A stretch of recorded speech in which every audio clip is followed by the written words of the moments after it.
ashabihi wa mawalah. Asyhadu an la ilaha illallah wahdahu la syarikalah wa asyhadu anna Muhammadan abduhu wa rasuluh la nabiyya wa la rasula ba'dah, amma ba'du. Para jamaah yang dirahmati Allah Subhanahu wa taala, ya, pada kajian adab sebelumnya kita membahas tathiru wi'ail ilmi, yaitu mensucikan tempatnya ilmu, ya, wadahnya ilmu, yaitu hati. Nah, pada kesempatan hari ini, yaitu pada majelis yang kedua ini, temanya tentang ikhlas an-niyati fihi, ya, ikhlasun niyati fihi.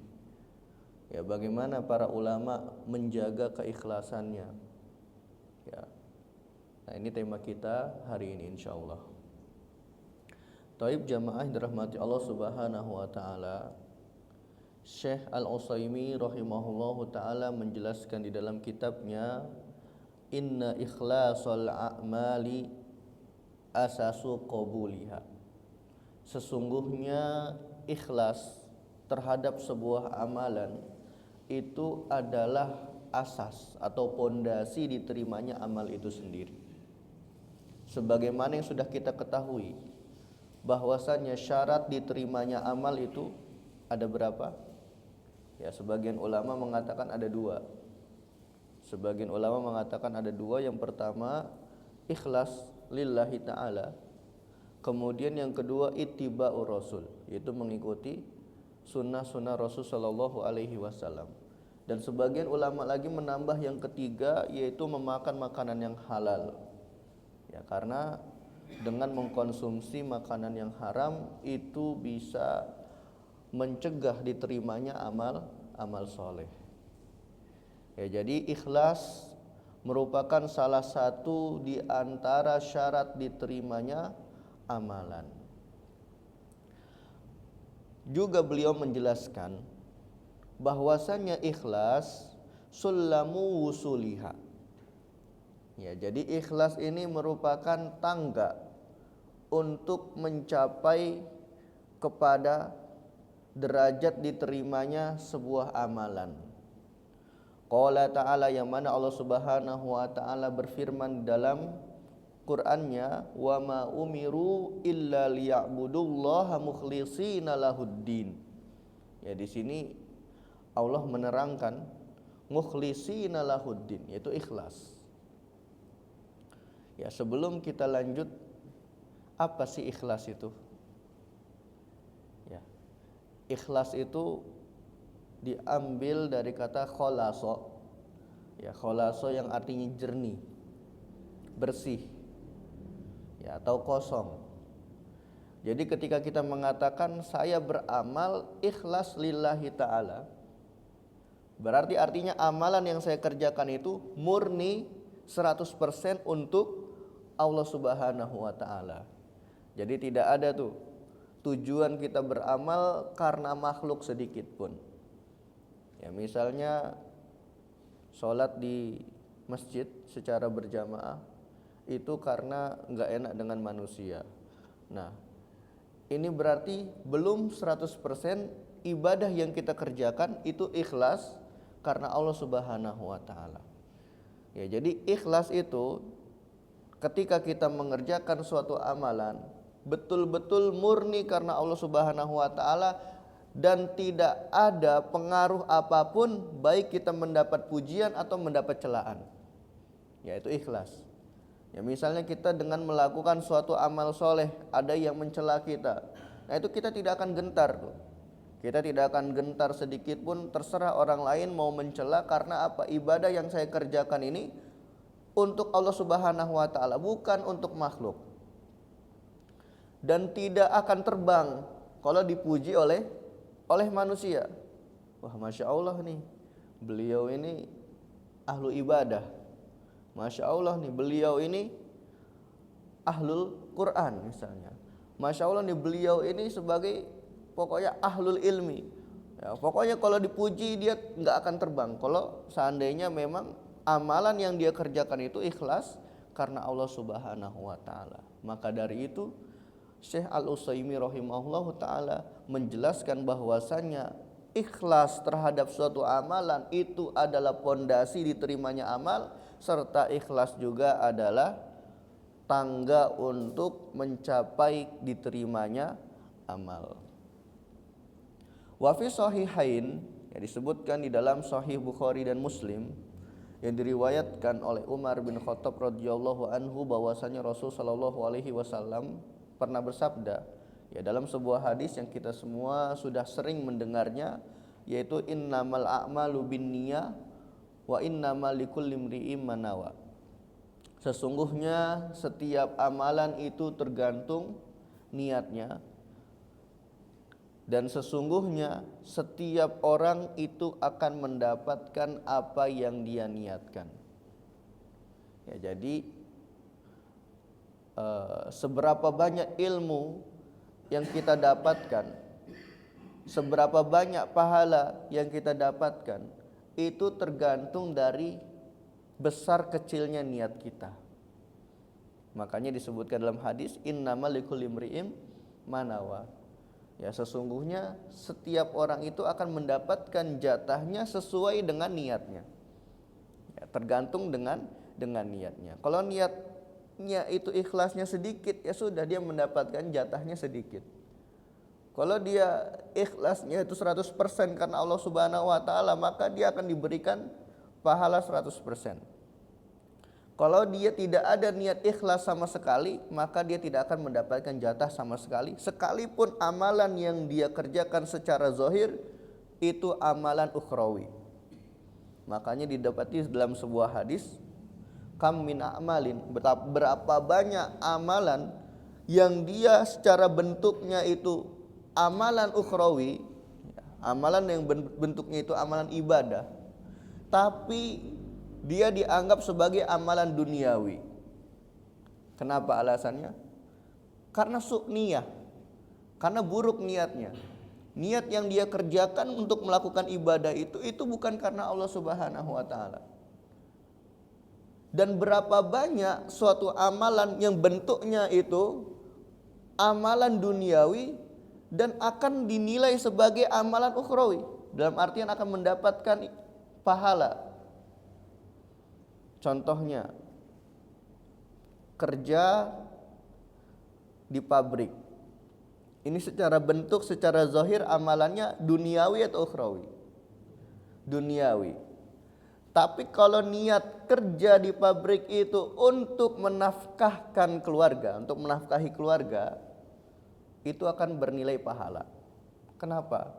Karena menafkahi keluarga hukumnya wajib. Menafkahi keluarga hukumnya wajib. Maka ketika dia kerja tujuannya untuk bisa menafkahi keluarga, yaitu menjaga kewajiban yang sudah disyariatkan oleh Islam, maka dia akan mendapatkan pahala dengan kerjaannya itu.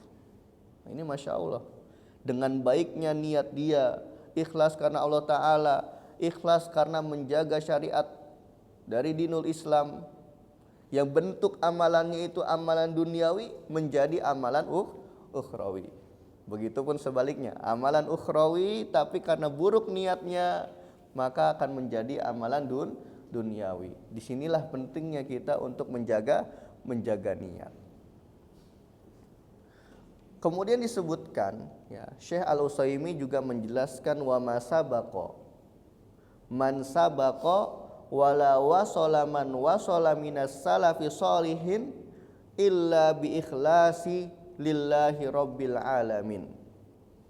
Dan tidaklah orang yang lebih dahulu, ya, mendahului kita, dan tidak pula orang yang telah lebih dahulu sampai, yaitu dari ulama-ulama salaf, melainkan mereka itu menjaga keikhlasan untuk Allah Subhanahu wa taala. Disebutkan dalam sebuah perkataan, yaitu Abu Bakar Al-Maruzi. Abu Bakar Al-Maruzi rahimahullahu taala, beliau pernah berkata, sami'tu rajulan yaqulu li Abi Abdillah. Saya mendengar seseorang itu pernah berbincang dengan Abu Abdillah. Siapa itu Abu Abdillah? Yang dimaksud dengan Abu Abdillah di sini siapa?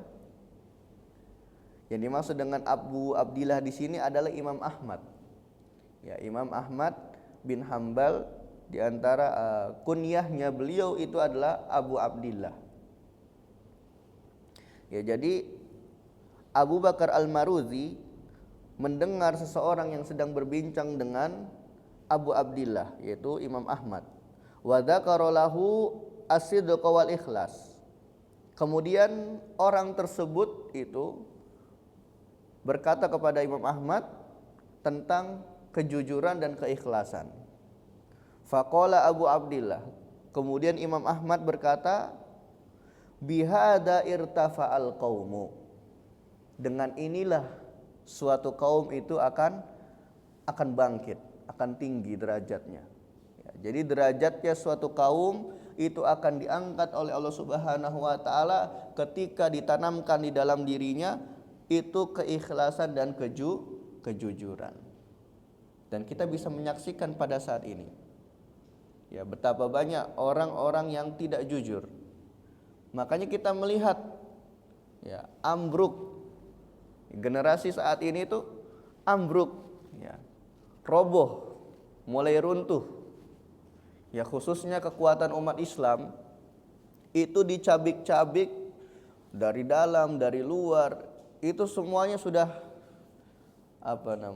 dirusak oleh orang-orang yang ingin menghancurkan Islam. Bahkan banyak orang-orang yang memerangi Islam itu menyamar dan mengaku sebagai Islam, padahal tujuan dia untuk merusak Islam.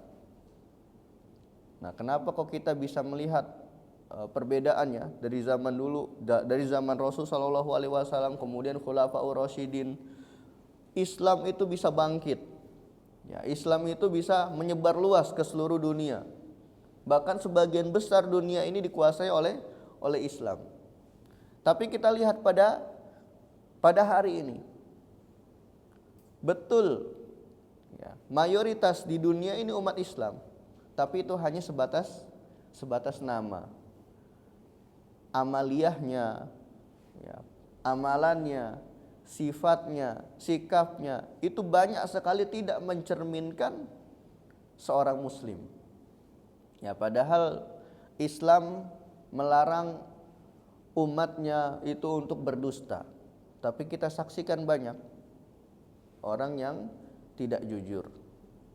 Dalam masalah-masalah kecil pun banyak yang tidak jujur. Kemudian amanah itu mulai diabaikan. Ya, bagaimana bisa Islam ini maju kalau masalah amanah saja juga tidak dipedulikan. Kemudian yang paling penting lagi ini ikhlas. Ya, kita tidak bisa sebenarnya menilai barometer keikhlasan seseorang. Ini dikembalikan kepada diri masing-masing. Ya, dikembalikan kepada diri masing-masing karena orang lain itu tidak bisa menilai keikhlasan orang lainnya. Karena yang lebih mengerti hati itu adalah pemilik hatinya itu sendiri.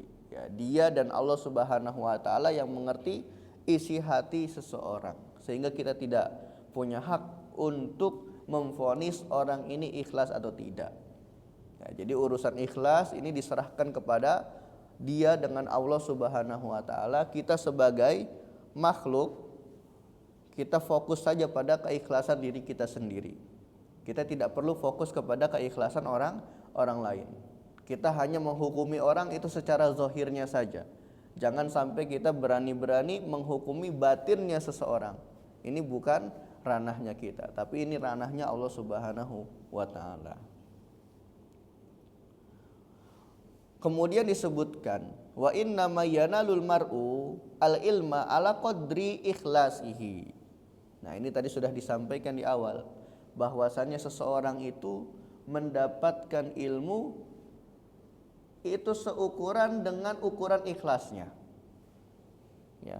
Jadi berapa besar ikhlasnya dia, segitu pula lah dia mendapatkan ilmu.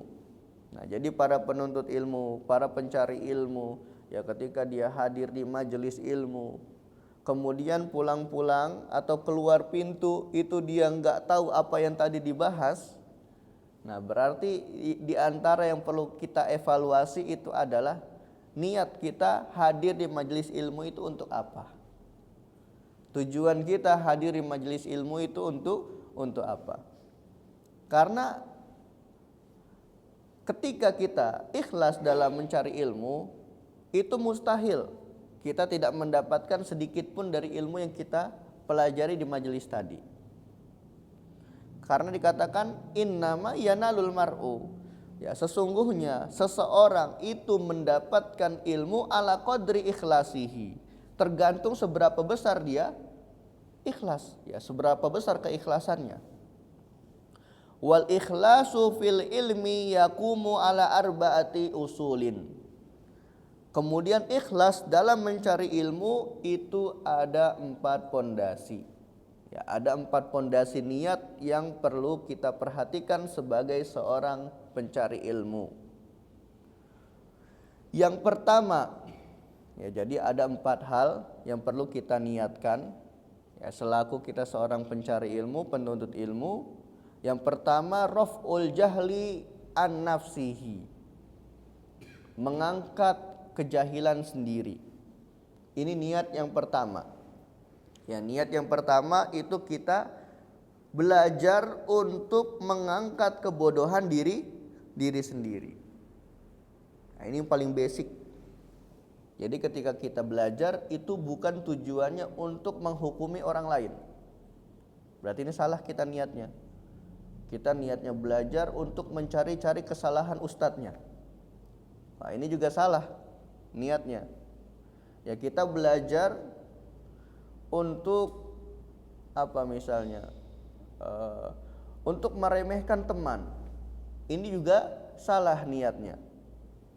Karena niat yang paling basic bagi seorang penuntut ilmu yang pertama adalah mengangkat kebodohan pribadi.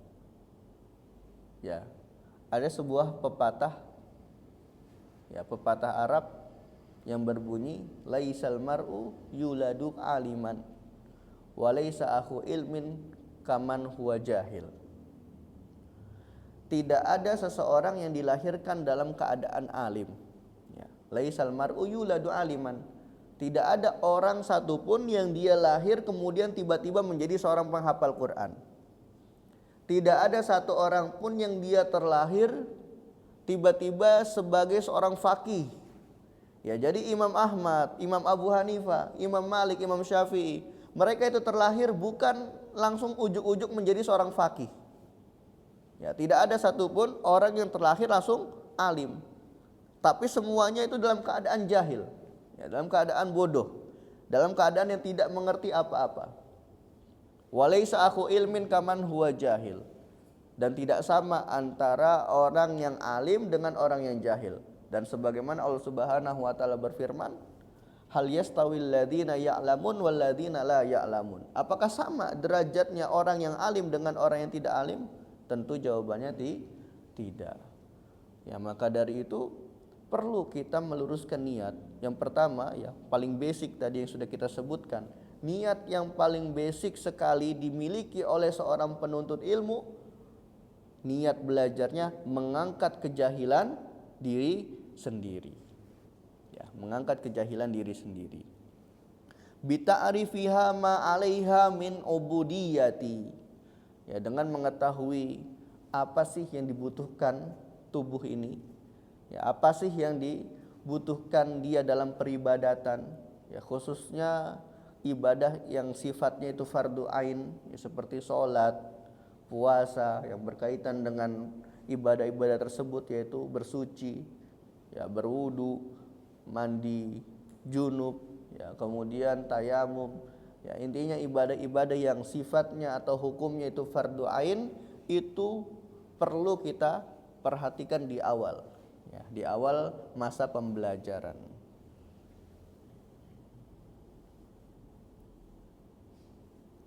Kemudian niat yang kedua, ya niat yang kedua raf'ul jahli anil khalqi, mengangkat kebodohan orang lain.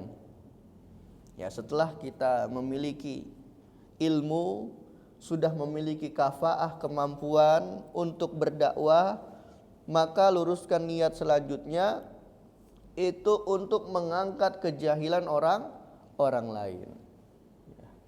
Minimal dari wilayah yang terdekat. Dimulai dari wilayah yang terdekat.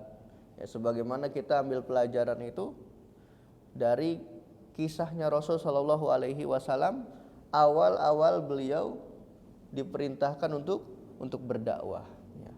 Beliau selama 3 tahun berdakwah secara sembunyi-sembunyi. Dimulai dari orang-orang terdekat. Ketika sudah kuat, maka silakan menyebar. Ya, sebarkanlah dakwah. Ya, ini termasuk kewajiban kita sebagai seorang muslim. Ya, untuk berdakwah, untuk melanjutkan estafet para anbiya, ya khususnya nabi kita itu Nabi Muhammad SAW yang telah mewariskan kepada kita ilmu-ilmunya. Maka kita yang mampu, yang memiliki kafaah, wajib hukumnya untuk menyebarkan warisan tersebut kepada umat yang lainnya. Ya, jadi niat yang kedua adalah mengangkat kejahilan dari makhluk lain, yaitu dari manusia-manusia yang lain, yaitu sesama muslim yang lain, itu kita kasih tahu, ya kita dakwahkan bita'limihim, ya, dengan cara mengajarkan mereka. Ya, ini khusus bagi yang sudah memiliki kafaah, ya sudah memiliki kemampuan. Ya, kalau yang belum memiliki kemampuan untuk mengajar, ajak, ya dengan cara mengajak. Dia tahu di sini ada kajian, misal di Jarakosta ada kajian setiap hari Ahad, maka ajak teman-teman yang belum ngaji, ayo diajak. Ini tugasnya kita juga, ya, tugas kita juga sebagai seorang muslim untuk berdakwah. Jadi dakwahnya seorang alim yang sudah memiliki kafaah, mampu untuk mengajar, tugasnya dia itu ngajar. Sedangkan tugas yang belum mampu untuk mengajar, tugasnya mengajak, ya, memberitahu bahwasanya di tempat ini ada kajian.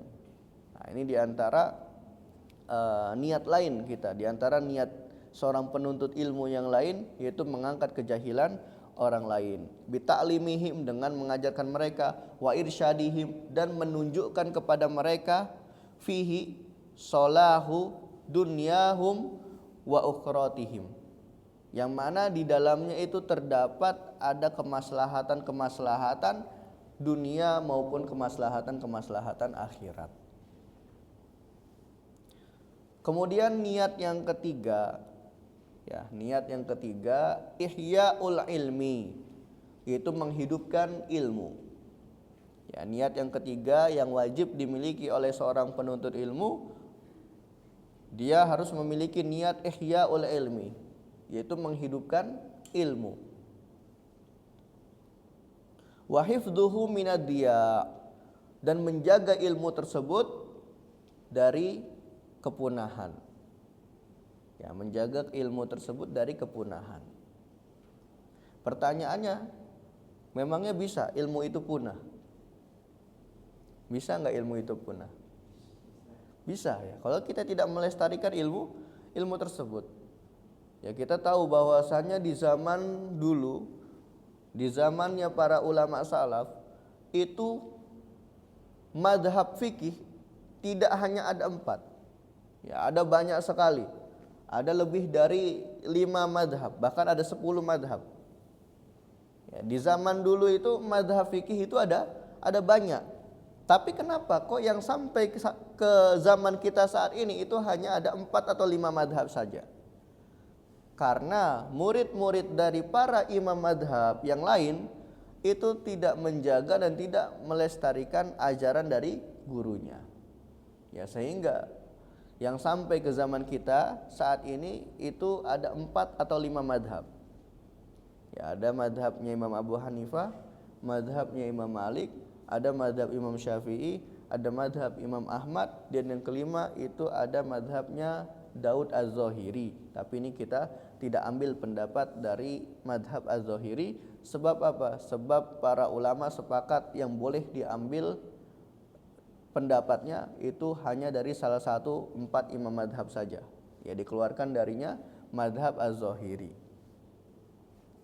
Ya, ini efek dari tidak melestarikan ajaran para gurunya sampai akhirnya beberapa madhab yang lain itu tidak terdengar ke zaman kita ya. Seperti ada madhab Al-Auza'i. Al-Auza'i juga termasuk gurunya Imam Syafi'i. Ada juga madhabnya Imam Al-Lais. Ya, bahkan digadang-gadang Imam Al-Lais itu lebih alim daripada Imam Malik. Ya, jadi Imam Lais ini hidup sezaman dengan Imam Malik di Madinah. Bahkan digadang-gadang masyhurnya Imam Lais itu lebih cerdas dan lebih alim daripada Imam Malik. Tapi kenapa kok madhabnya tidak sampai ke zaman kita? Ya, ini karena apa?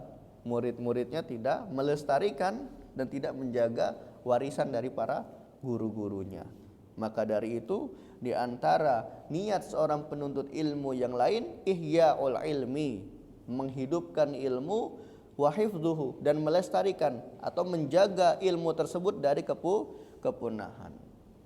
Dan saya kasih contoh, salah satu ilmu yang sudah mulai punah pada saat ini adalah ilmu faraid, ilmu warisan.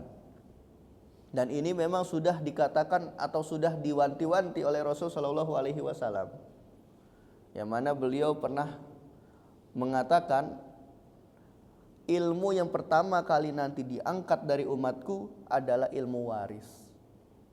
Jadi ilmu yang pertama kali diangkat dari umatnya Rasul Shallallahu Alaihi Wasallam adalah ilmu warisan, sampai nanti di akhir zaman itu terjadi pertumpahan darah gara-gara harta warisan, karena pembagian warisan yang tidak sesuai dengan syariat. Bahkan banyak di zaman ini menyamaratakan bagian-bagian warisan, laki-laki dan perempuan udah jatahnya sama aja, padahal syariat tidak demikian.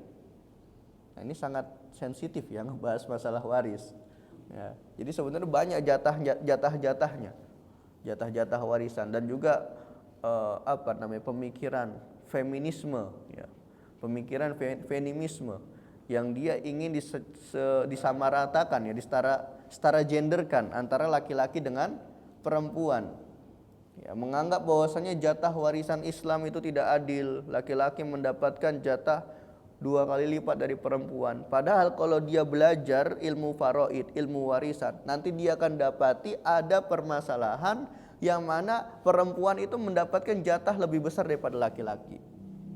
Bahkan terkadang nanti laki-laki tidak mendapatkan jatah. Yaitu masuknya ke ilmu waris. Dan ini salah satu ilmu yang sudah mulai punah pada saat ini. Ya, sekarang banyaknya ustadz-ustadz itu sibuk membahas ilmu-ilmu yang debatable. Ya, fokusnya lebih banyak ke ilmu-ilmu yang debatable. Ya, berdebat sana, berdebat sini.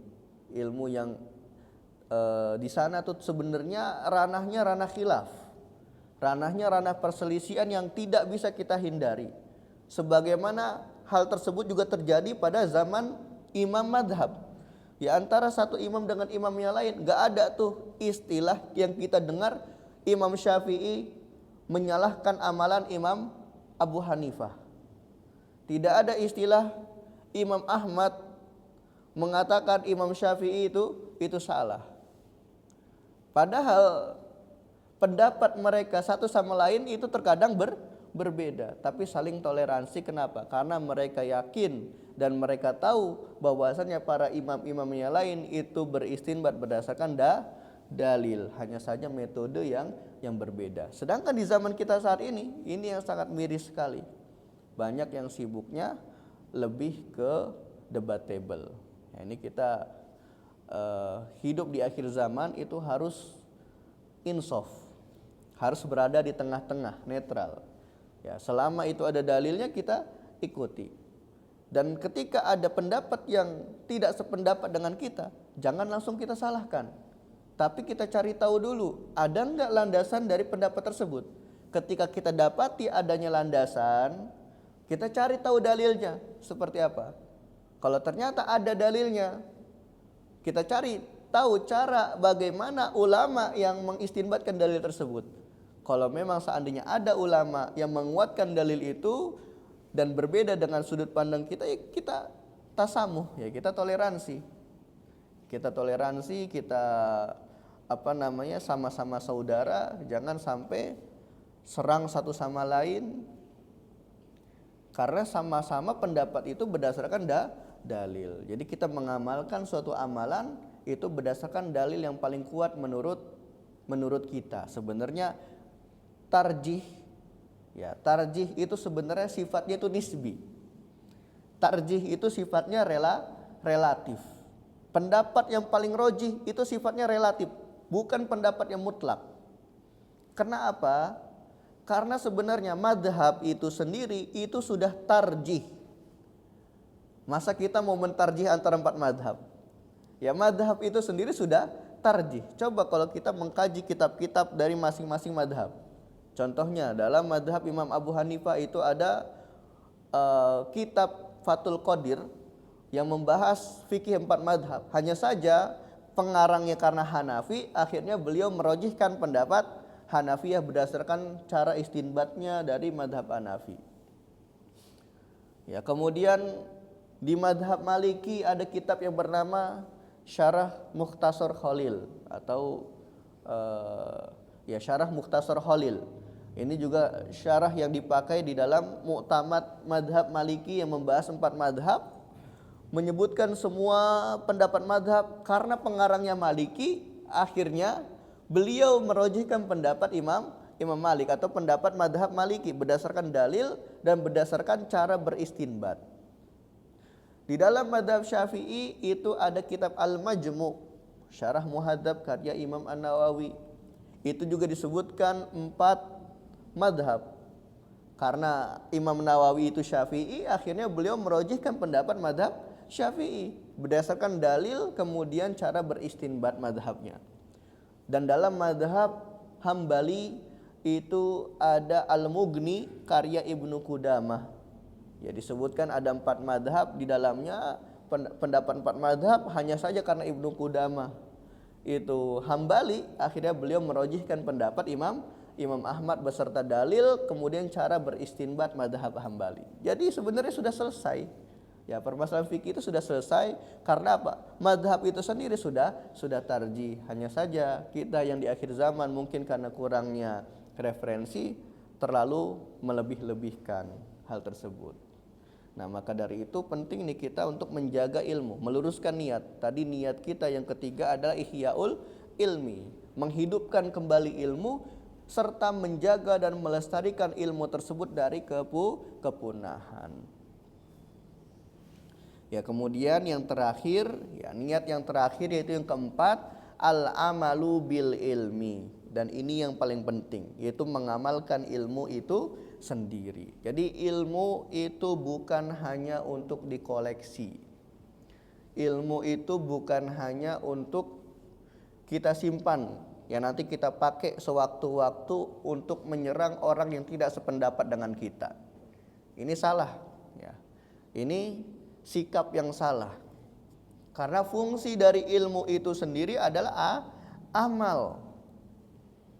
Makanya ada sebuah pepatah yang mengatakan al ilmu bila amalin kasyajari bila samarin.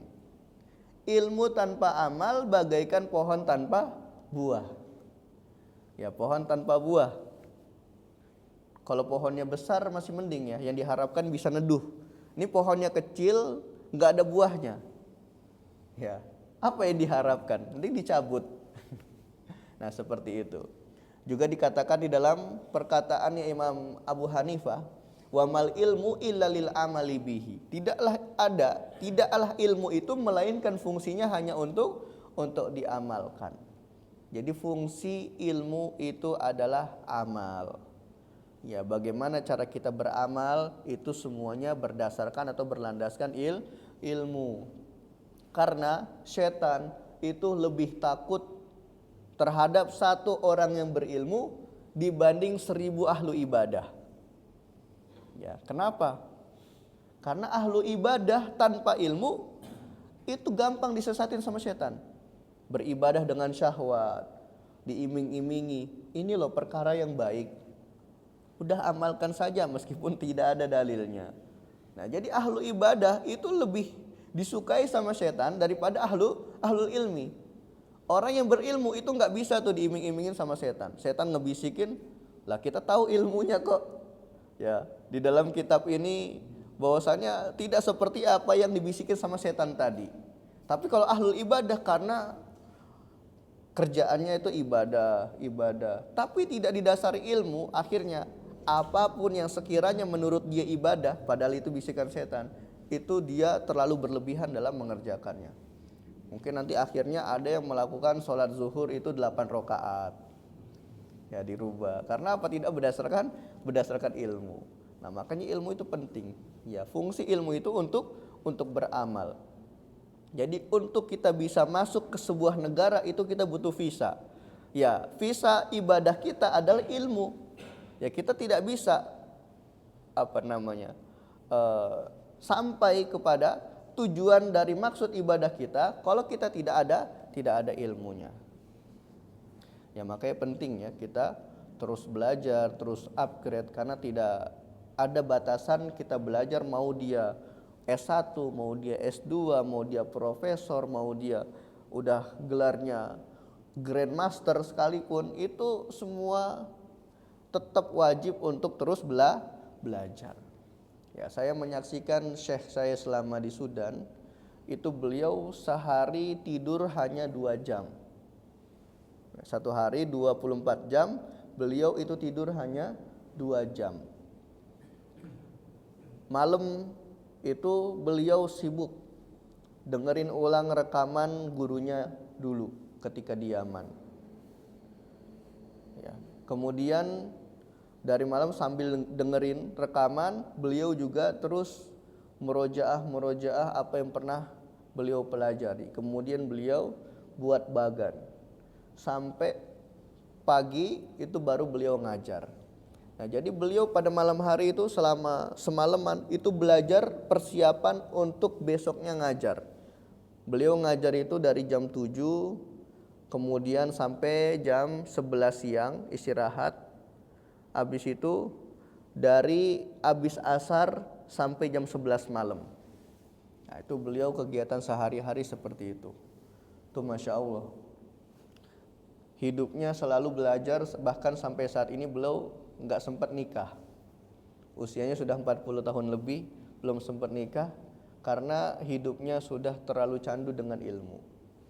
Dan ini ketika saya melihat kehidupan beliau, saya teringat dengan sebuah syair dari Abu Ishaq Al-Birri yang berbunyi, falau qad zuqta min halawahu ta'ma la asarta ta'alluma wajtahatta.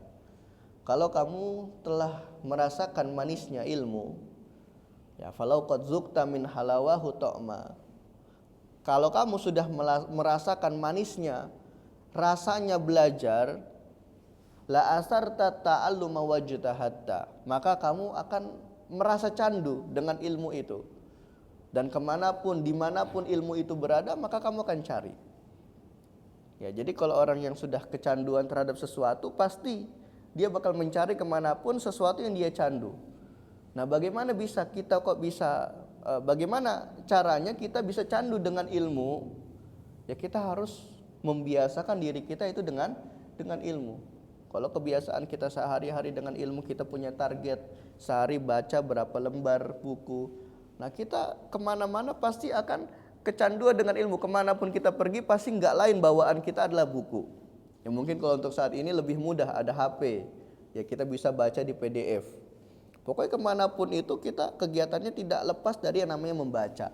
Tidak lepas dari yang namanya mencari pengetahuan lain. Nah, ini kalau sudah kecanduan. Ya, Masya Allah. Ya, semoga kita semua diberi keistiqomahan untuk selalu bisa istiqomah dalam mencari ilmu, kemudian istiqomah dalam mengamalkan ilmu. Ya, jadi tadi 4 niat yang perlu dimiliki oleh seorang penuntut ilmu. Yang pertama, mengangkat kejahilan pribadi. Yang kedua, mengangkat kejahilan orang lain dengan cara mengajarkannya atau mengarahkan mereka ke kajian-kajian. Kemudian niat yang ketiga, menghidupkan ilmu serta menjaga dan melestarikan ilmu tersebut dari kepunahan, dan yang terakhir yang paling penting itu adalah mengamalkan ilmu itu sendiri. Ya, kemudian selanjutnya walaqad kana salafu rahimahumullah yakhafuna fawatal ikhlasi fi talabihimil ilmi. Nah, ini kita perlu mencontoh. Ya, para ulama salaf itu mereka takut untuk kehilangan rasa ikhlas ketika mereka masih dalam masa-masa mencari ilmu. Faitawarra'una anid di'aihi, sehingga akhirnya mereka itu waro. Apa itu waro? Ya, menjaga-jaga. Ya, iddia itu mengaku. Jadi nggak ada tuh ulama salaf yang pernah mengatakan saya ikhlas. Ya, beda kalau sekarang ngasih ya saya ikhlas. Berarti pengakuan nih, ikhlas. Nah, kalau ulama salaf itu nggak ada. Ya, amalan apapun yang mereka kerjakan, mereka nggak pernah mengakui itu adalah bentuk keikhlasannya. Ya, bentuk waroknya para ulama salaf, la annahum la yuhaqqiquhu fi qulubihim. Bukan berarti mereka tidak ikhlas. Ya, ketika mereka tidak mengatakan saya ikhlas, bukan berarti dia tidak ikhlas. Nah, ini dibedakan. Ya, karena bentuk kewaroannya para ulama salaf, khawatir kalau nanti beliau mengatakan saya ikhlas, itu justru malah bentuk ketidakikhlasan, lebih baik dia tidak mengatakan. Ya, tidak dijaga. Nah, Imam Ahmad rahimahullahu taala pernah ditanya, ya su'ilal imamu Ahmad. Imam Ahmad pernah ditanya, hal tolabtal ilma lillah, apakah kamu mencari ilmu itu karena Allah? Ya, ini Imam Ahmad pernah ditanya, apakah kamu mencari ilmu itu karena Allah wahai Imam Ahmad? Faqala lillahi azizun. Tapi beliau menjawabnya dengan jawaban yang lain. Jawaban beliau apa? Allah itu aziz. Ya. Untuk Allah itu adalah keazizan, keagungan. Ketika ditanya, apakah kamu mencari ilmu untuk Allah? Jawaban Imam Ahmad, Allah memiliki keagungan. Ya, beliau menjawab dengan jawaban yang lain. Khawatir, takut dirinya kehilangan ikhlas tersebut. Kemudian beliau melanjutkan jawabannya, walakinnahu syai'un hubbiba ilayya fatalabtuhu. Akan tetapi ilmu itu sesuatu yang saya cintai, maka dari itu saya mencarinya. Nah, Imam Ahmad enggak mengatakan saya mencari ilmu itu ikhlas karena Allah. Ya, beliau mencari jawaban lain. Beliau menjaga supaya tidak keluar dari ucapannya saya menuntut ilmu itu karena Allah. Ya, seakan-akan menunjukkan keikhlasan kepada orang lain. Nah, ini sifatnya para ulama salaf. Masya Allah, betul-betul menjaga keikhlasan. Beda kalau saat ini. Ya, pada saat ini itu banyak orang yang memiliki barometer keikhlasan orang lain. Ya, ini saya pernah menemui beberapa ya, di pondok-pondok pesantren. Itu banyak yang memiliki barometer. Kayaknya si fulan ini enggak ikhlas. Kayaknya si fulan ini enggak ikhlas. Nah, ini si fulan ini enggak ikhlas. Itu banyak saya temui. Ya, beberapa orang yang saya temui, dia bisa meramal keikhlasan orang lain. Ya, kayaknya matanya itu sudah punya barometer keikhlasan. Kayaknya keikhlasan si fulan ini hanya 1%. Padahal itu semua tidak pernah dilakukan oleh para ulama salaf. Masya Allah ya. Yang kita contoh ini harusnya ulama salaf. Ya, bukan ulama-ulama yang seperti tadi yang bisa meramal keikhlasan orang lain. Ya, jangan sampai kita menilai keikhlasan orang lain itu dari sikapnya, dari tindakannya. Ya, tindakan seseorang itu belum tentu di dalam hatinya tidak ada keikhlasan. Kemudian dikatakan wa man doyya al ikhlaso fatahu ilmun kasirun wa khairun wafirun.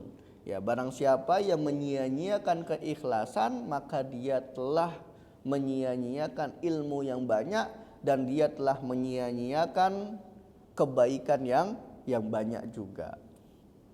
Wayan bagi liqasidi salamah. Ya, seharusnya bagi orang-orang yang ingin mencari kesejahteraan, ayatafaqqada hadzal asal. Ya, harusnya dia merasa kehilangan asal ini, yaitu ikhlas. Jadi kita jangan sampai merasa diri kita lah yang paling ikhlas. Harusnya kita merasa kita kehilangan ikhlas itu. Ya, kita harus merasa tadi ibadah saya itu ikhlas gak ya? Itu yang harusnya kita lakukan. Ya, keikhlasan itu harusnya itu dicerminkan kepada diri kita, jangan dicerminkan kepada orang lain. Ya, makanya para ulama tadi mengatakan wayan bagi seharusnya liqasidi salama, bagi orang yang ingin mencari kesejahteraan, ayatafaqqada hadzal asal wa huwal ikhlas. Harusnya dia merasa kehilangan rasa ikhlas. Fi umuriha kulliha, di segala umur. Maksudnya di segala perkara. Ya, mau perkara thalabul ilmi, mau perkara ibadah yang lain. Pokoknya dia merasa kehilangan rasa ikhlas itu. Supaya tidak merasa diri dialah orang yang paling ikhlas di dunia ini. Sedangkan orang lain itu keikhlasannya tidak sempurna. Nauzubillah. Qala Sufyan Ats-Tsauri, Sufyan Ats-Tsauri rahimahullahu taala mengatakan, ma alajtu syai'an asyadda alayya min niyati. Saya tidak pernah mengobati sesuatu yang paling sulit bagiku kecuali niatku. Ya, sekelas Sufyan Ats-Tsauri. Ya, sekelas Sufyan Ats-Tsauri saja mengakui mengobati sesuatu yang paling sulit dalam dirinya adalah mengobati niat. Li'annaha tataqallabu alayya, karena niatku itu selalu berbolak-balik. Ya, selalu berbolak-balik, kadang ini, kadang itu. Itu sekelas Sufyan Ats-Tsauri. Apalagi kita yang hidup di akhir zaman. Ya, jauh derajatnya dengan Sufyan Ats-Tsauri. Kemudian Sulaiman Al-Hashimi juga pernah berkata, rubbama uhaddisu bihadisin wahidin waliniyatun. Ya, berapa banyak saya mempelajari hadis atau saya meriwayatkan satu hadis, dan setiap satu hadis itu membutuhkan satu niat. Setiap beliau meriwayatkan satu hadis itu membutuhkan satu niat. Faida ataitu ala ba'dihi tagayyarat niyati. Ya, karena ketika saya membacakan sebagian hadis, ya sebagian hadis lagi, itu niatnya berubah lagi. Faidal hadisul wahid yahtaju ila niyat. Jadi kata beliau, satu hadis saja yang saya riwayatkan itu butuh banyak niat. Karena belum selesai meriwayatkan satu hadis itu udah berubah-ubah niatnya. Itu Masya Allah ya, sekelas para ulama Sulaiman Al-Hashimi. Nah, dari kisah para ulama tadi itu kita bisa mengambil kesimpulan bahwasannya menjaga niat ini adalah perkara yang sangat berat, dan itu diakui oleh para ulama salaf. Maka dari itu kita yang hidup di zaman khalaf, yang mengaku kita sebagai pengikut para ulama salaf, mari kita ikut bagaimana sikap mereka dalam menjaga niat. Ya, kita jangan sampai merasa orang yang paling ikhlas di dunia, tapi kita harusnya merasa diri kita kehilangan ikhlas itu. Bukan berarti ikhlas itu tidak ada dalam diri kita, tapi kita merasa butuh dengan rasa ikhlas itu. Ya, kita juga tidak menyebut-nyebut saya ikhlas dan lain sebagainya. Dan setiap amalan apapun ya kita luruskan niat kita. Bahkan majelis taklim ya saat ini yang kita lakukan pada pagi hari ini itu terus kita luruskan niat kita, setiap detiknya, setiap menitnya, setiap jamnya. Ya, semoga bermanfaat. Akhirul kalam, barakallahu fikum. Kalau ada yang ditanyakan silahkan ditanyakan.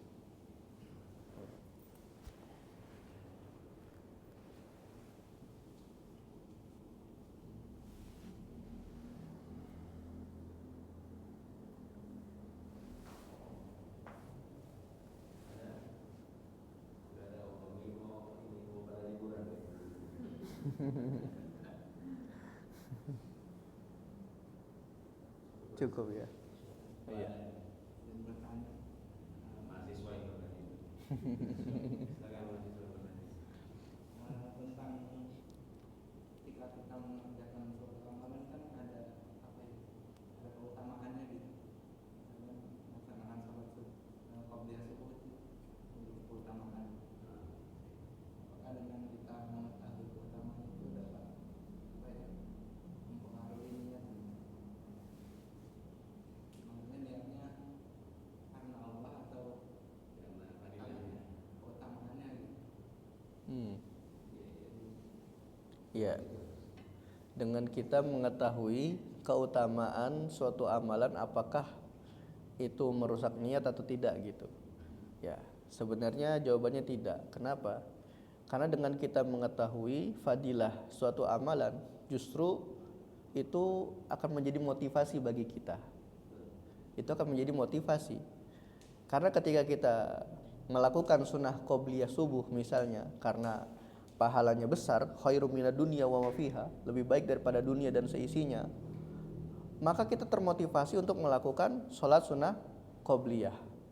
Tetap sholatnya itu kita kerjakan lillahi ta'ala, untuk Allah subhanahu wa ta'ala, bukan untuk makhluk, bukan supaya kita dipandang sebagai orang yang soleh, ya, bukan kita supaya mendapat gelar ahli ibadah, tapi kita jadikan pengetahuan kita terhadap suatu keutamaan ibadah itu sebagai motivasi.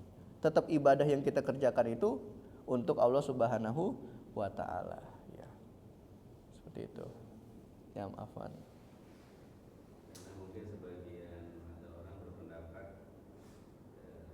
amalan menjadi tidak ikhlas ya, karena kemudian berharap pahala tadi ya. Jadi dibalik gitu ininya. Padahal justru menurut Ustaz tadi kan, justru kan ilmunya di situ kan ya. Iya.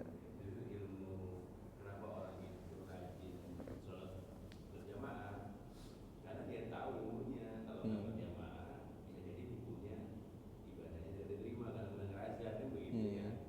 Tapi orang yang nggak tahu ya nggak apa-apa juga mungkin sholat kok. Iya. Itu saja. Iya. Kadang suka ditemukan pendapatnya seperti itu. Iya. Betul. Ingin mengejar pahalanya itu, jadi nggak kurang ikhlas. Nah, iya. Orang sufi ya saya gitu. Iya, Orang sufi gitu. Ya kan? Berharap surga itu berarti sudah nggak ikhlas itu kan saya kira saja. Iya. Aku udah bisa begitu.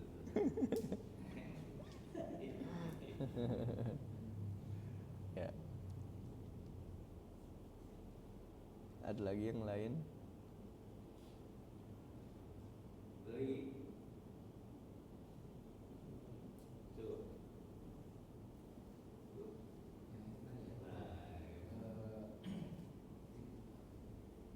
Antara niat dengan yang tadi mengejar-ngejar ini itu yang agak susah ya. Kita niat mungkin lillahi ta'ala, tapi ada yang dikejar itu pahalanya itu tersebut, itu yang mungkin susah dihilangkan. Karena lillahi ta'ala itu mengharapkan ya imbalan pahalanya itu. Iya. Jadi ketika kita melakukan ibadah kemudian mengharapkan pahala dari Allah Subhanahu wa taala, ini kan tidak ada permasalahan sebenarnya. Karena ketika kita mengharapkan pahala, ya secara otomatis ibadah kita itu karena Allah Subhanahu wa taala. Itu bentuk keimanan kita bahwasannya yang memberi pahala itu hanya Allah. Beda halnya ketika kita beribadah kemudian mengharapkan pahala dari orang lain. Nah, ini yang kita bedakan. Kalau harapannya itu pahala yang hanya diberikan dari Allah Subhanahu wa taala, itu tidak ada permasalahan sama sekali.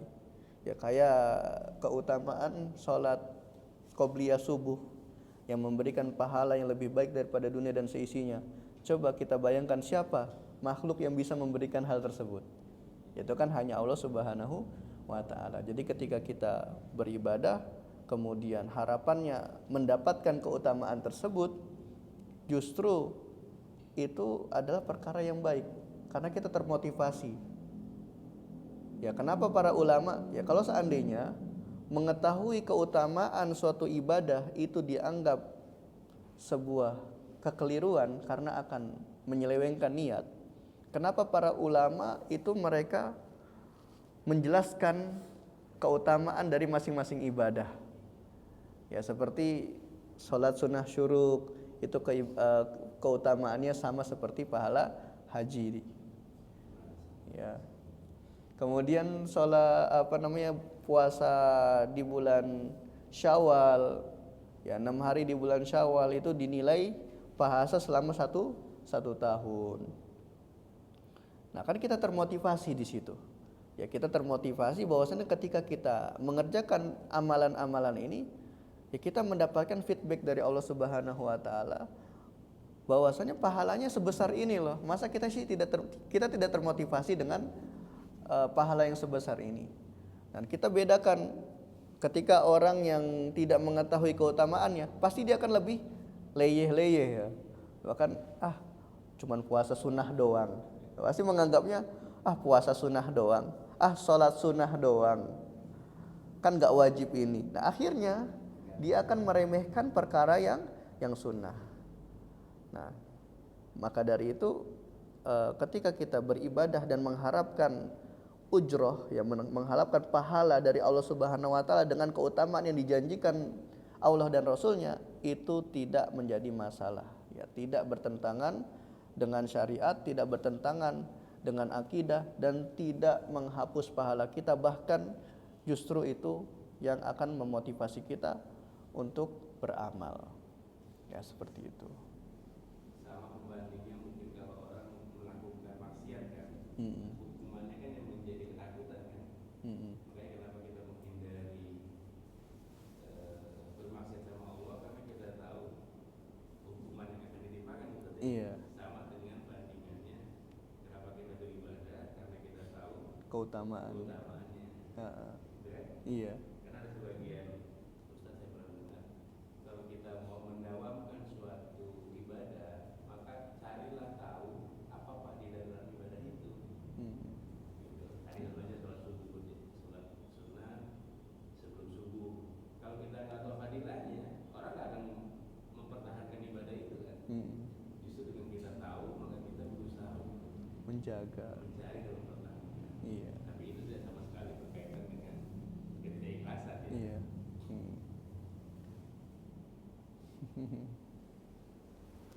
Ada lagi yang lain?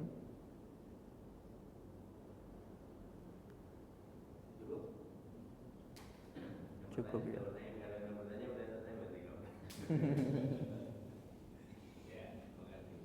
Ya, cukup ya. Ya, saya akhiri dengan alhamdulillahirabbil alamin. Semoga bermanfaat. Wal asri innal insana lafi khusr illal ladzina amanu wa amilus solihati wa tawassaw bil haqqi wa tawassaw bis sabr. Saya kembalikan kepada pembawa acara. Wassalamualaikum warahmatullahi wabarakatuh.